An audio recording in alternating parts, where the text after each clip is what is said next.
Hello friends, my name is Harsh. Welcome to my YouTube channel.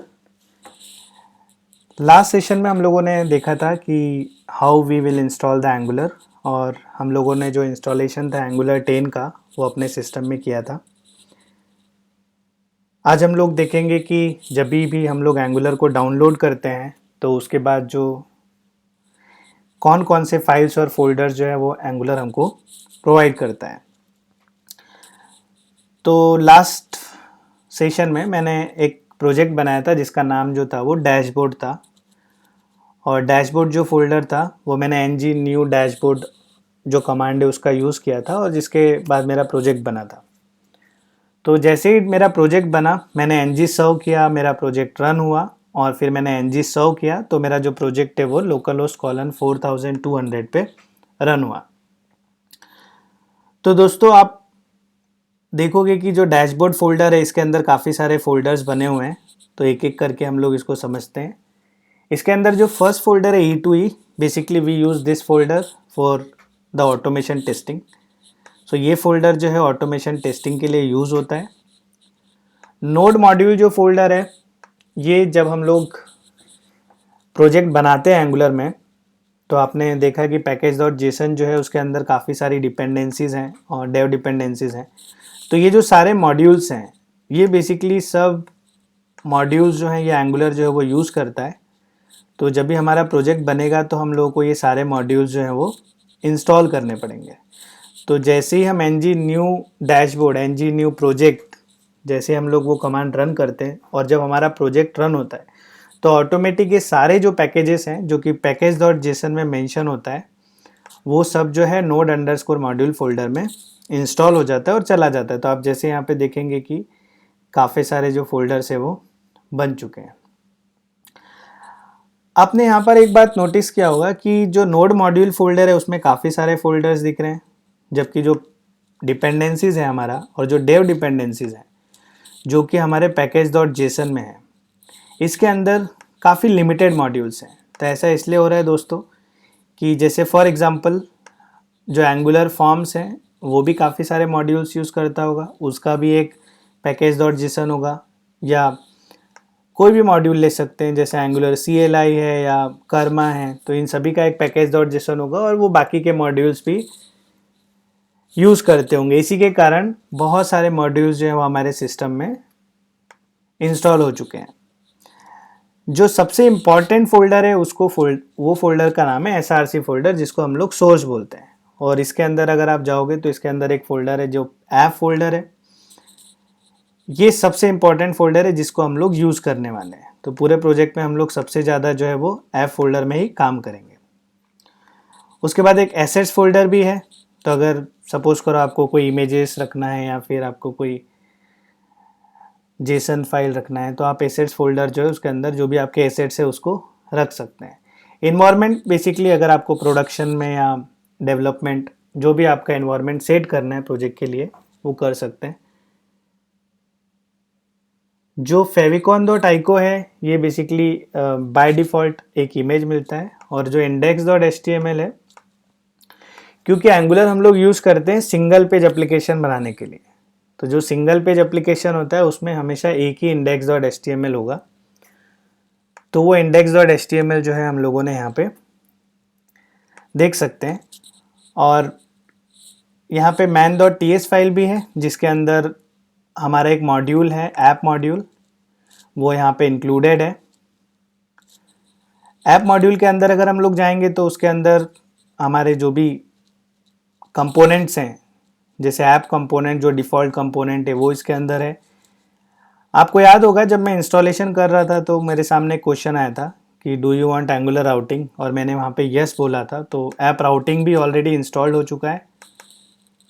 जो भी modules रहते हैं वो हमेशा जो है वो इंपोर्ट्स में जाएगा। तो जैसे ऐप राउटिंग मॉड्यूल जो है वो एक मॉड्यूल है तो मॉड्यूल जो होगा वो हमेशा इंपोर्ट्स में जाएगा। अगर कंपोनेंट होता है तो उसको हम लोग डिक्लेरेशंस में डालते हैं। तो जैसे मैंने यहाँ पे जो ऐप कंपोनेंट है उसको डिक्लेरेशंस में डाला हुआ है। जो प्रोवाइडर्स हैं वो हम लोग सर्विसेज के लिए यूज़ करते हैं, अभी ये खाली है। और जो बूटस्ट्रैप है इसके अंदर जो भी हमारा डिफ़ॉल्ट कंपोनेंट होगा, तो फॉर एग्जांपल अभी हमारा जो ऐप कंपोनेंट है वो डिफ़ॉल्ट कंपोनेंट है, हमारे पास अभी एक ही कंपोनेंट है जो कि ऐप कंपोनेंट है, तो मैंने यहाँ पे ऐड कर दिया। उसके बाद ये एक्सपोर्ट हो रहा है ऐप मॉड्यूल, और अगर आप man.ts देखोगे तो उसके अंदर हम लोग इंपोर्ट कर रहे हैं, तो जो भी कंपोनेंट या मॉड्यूल एक्सपोर्ट होगा उसको फिर हम लोग कहीं भी इंपोर्ट कर सकते हैं। तो जैसे यहाँ पे अगर आप देखोगे तो import app module from this, और मैं यहाँ जाता हूँ तो ये जो ऐप मॉड्यूल है वो यहाँ से एक्सपोर्ट किया और man.ts में इंपोर्ट किया है। तो सबसे पहले जो man.ts है इसके अंदर मेरा मॉड्यूल कॉल हो रहा है। मॉड्यूल के अंदर अगर आप देखोगे तो जो डिक्लेरेशंस है, जैसे मैंने यहाँ पे बोला कि हम लोग डिक्लेरेशन के अंदर जो भी हमारे कंपोनेंट्स हैं वो ऐड करेंगे, इंपोर्ट्स के अंदर जो भी हमारे मॉड्यूल्स हैं वो आएंगे, प्रोवाइडर्स में सर्विसेज आएगा, बूटस्ट्रैप जो है उसमें डिफ़ॉल्ट जो कंपोनेंट है वो आएगा जो कि ऐप कंपोनेंट है। और ये जो मेरा एक्सपोर्ट क्लास ऐप मॉड्यूल है ये बेसिकली मैं जस्ट इसको एक्सपोर्ट कर रहा हूँ और man.ts में जो है वो इंपोर्ट हो रहा है। उसके बाद फ्रेंड्स आप यहाँ देखेंगे कि मेरे पास एक कंपोनेंट है ऐप कंपोनेंट। अगर मैं इसके अंदर जाता हूँ तो हर एक कंपोनेंट का एक HTML होगा, एक CSS होगा और एक spec.ts होगा। तो आप यहाँ देखेंगे कि एक app.component.ts जो है उसका एक app component.spec.ts है, एक HTML है और एक CSS है।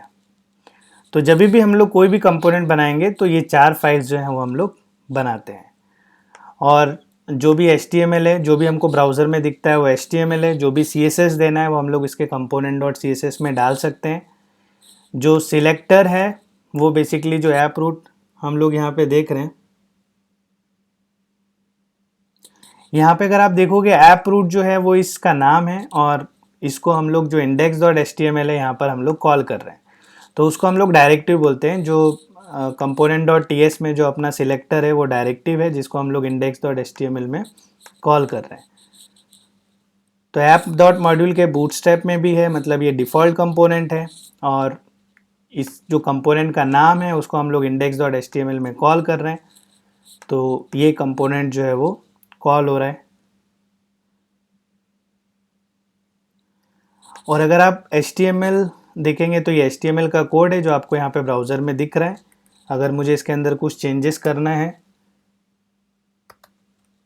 तो मैं यहाँ पे जैसे मैं लिख रहा हूँ वेलकम टू ऐप कंपोनेंट, तो जैसे ही मैंने वेलकम टू ऐप कंपोनेंट लिखा, ब्राउज़र पे जाओगे आपको वेलकम टू ऐप कंपोनेंट दिखेगा, बिकॉज ये जो मेरा HTML है वो यहाँ पे डिस्प्ले हो रहा है। और CSS फाइल भी है हमारे पास इसी का, जो ऐप कंपोनेंट और HTML जो है वो CSS यहाँ पर है।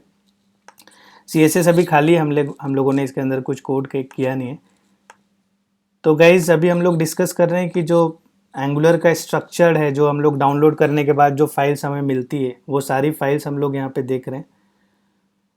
और कुछ फाइल्स हैं जैसे style.css है, इसके अंदर हम लोग ग्लोबल CSS डिफ़ाइन कर सकते हैं, जो आपके पूरे प्रोजेक्ट पे जो भी आपको CSS लगेगा वो यहाँ पे डाल सकते हैं। जो इम्पोर्टेंट फाइल्स है उसमें एक package.json है, जो मैंने आपको स्टार्टिंग में भी बताया था कि ये जो प्रोजेक्ट का मेन जो फाइल है वो यही है जो हम लोग सबसे ज़्यादा यूज़ करते हैं। और ng जब हम लोग करते हैं तो बेसिकली ये फाइल ही है, और इस फाइल के अंदर ही सारे मॉड्यूल्स भी होते हैं जो इंस्टॉल होते हैं। इसके अंदर एक angular.json फाइल भी है, ये भी काफ़ी इंपॉर्टेंट है। तो इसके अंदर जो भी कॉन्फ़िगरेशन होगा अपना पूरे प्रोजेक्ट का, जैसे style.css यहाँ पर हम लोगों ने डिफ़ाइन किया है, या एसेट्स फोल्डर है वो यहाँ पर है, तो वो सारा जो कॉन्फ़िगरेशन होगा एंगुलर प्रोजेक्ट का वो सब angular.json में होगा। सो होप दोस्तों कि आपको क्लियर हो गया हो कि जैसे ही हम लोगों ने एंगुलर डाउनलोड किया, जो भी फोल्डर स्ट्रक्चर था वो मैंने आपको एक्सप्लेन किया। हम लोगों ने ये भी देखा कि जब भी हम लोग एंगुलर डाउनलोड करेंगे तो एक डिफ़ॉल्ट मॉड्यूल होगा जो ऐप मॉड्यूल होगा, एक डिफ़ॉल्ट कंपोनेंट होता है जो ऐप कंपोनेंट होता है, उसका एक HTML CSS होगा। तो हम लोगों ने ऐप कंपोनेंट का HTML भी देखा, CSS भी देखा। हम लोगों ने HTML में चेंज भी किया जिसके कारण मेरा जो ब्राउज़र है वो यहाँ पे वेलकम टू ऐप कंपोनेंट आ रहा है। और क्योंकि एंगुलर हम लोग सिंगल पेज एप्लीकेशन के लिए यूज़ करते हैं तो इसके अंदर एक index.html होता है। बाय डिफ़ॉल्ट जो हमारा ऐप कंपोनेंट है उसका जो नाम है, जिसको हम लोग डायरेक्टिव बोलते हैं, उसको हम लोगों ने index.html में कॉल किया हुआ है। और बाय डिफ़ॉल्ट वो ही लोड हो रहा है क्योंकि हम लोगों ने यहाँ भी कॉल किया है और साथ में जो अपना ऐप मॉड्यूल है उसके बूटस्ट्रैप में भी डिफ़ॉल्ट कंपोनेंट जो है इसको बनाया हुआ है। और ये हमारा होम पेज है।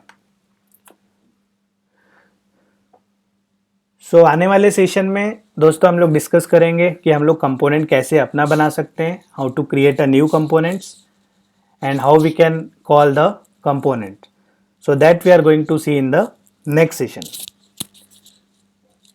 Hope you like these videos. Please like, share and subscribe. Thank you.